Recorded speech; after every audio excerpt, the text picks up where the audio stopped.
Friends, मैं top reason बताता हूँ, एक प्रमुख कारण बताता हूँ कि क्यों ऑनलाइन बिज़नेस ऑफ़लाइन बिज़नेस से मच बेटर है।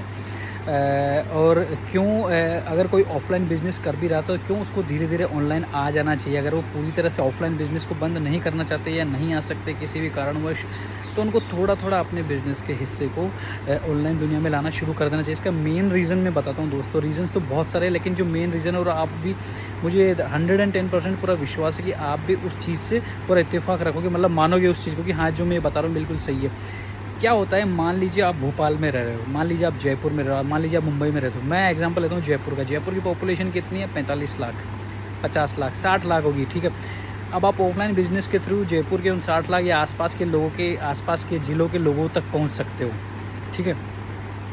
मतलब आपकी रीच है, वहाँ के कस्टमर आप तक आ सकते हैं अगर आप वहाँ पे कोई बिज़नेस या दुकान भी खोलते हो तो। लेकिन ऑनलाइन बिज़नेस आप खोलते हो तो अमेज़न पे मान लो आप कर रहे हो, तो अमेज़न के 10-12 करोड़ जितने भी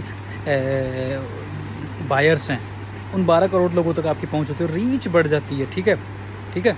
ऐसे तो आपको 12 करोड़ लोगों तक पहुँचने के लिए कितने स्टोर खोलने पड़ेंगे, लेकिन आप ऑनलाइन एक छोटी सी जगह बैठ के भी, ठीक है, जयपुर जैसी जगह पे आप बड़ा एक कोई ऑफिस या गोडाउन या रेंट पर भी लोगे तो भी इतना ज़्यादा रेंट लग जाता है। लेकिन अगर आप ऑनलाइन बिज़नेस करते हो तो आपको ऑनलाइन प्रेजेंस से कम खर्चे में आप ज़्यादा बड़े मास तक पहुंच सकते हो, ठीक है। और अगेन ये लॉ ऑफ एवरेज होता है, जितने बड़े मास तक आप पहुंचोगे उतने ज़्यादा ऑर्डर्स आने की प्रोबेबिलिटी या चांसेस बढ़ जाते हैं, ठीक है। मान लीजिए आप 1 करोड़ लोगों तक आपकी रीच है, तो 1 करोड़ लोगों का अगर 10% भी कन्वर्जन होता है तो 10 लाख लोगों ने आपका माल खरीदा। लेकिन अगर आपकी रीच ही 10 करोड़ है तो 10 करोड़ का 10% होता है, समझ रहे हो आप कितना हो गया। तो इस तरह से, इस रेशियो में, इस प्रोपोर्शन में चीज़ें आगे बढ़ती है। तो that is why online business is must. अगर आप ऑफलाइन कर रहे हो और ऑनलाइन आना चाहते हो तो ऑनलाइन जितना जल्दी हो सके उतना जल्दी आ जाओ।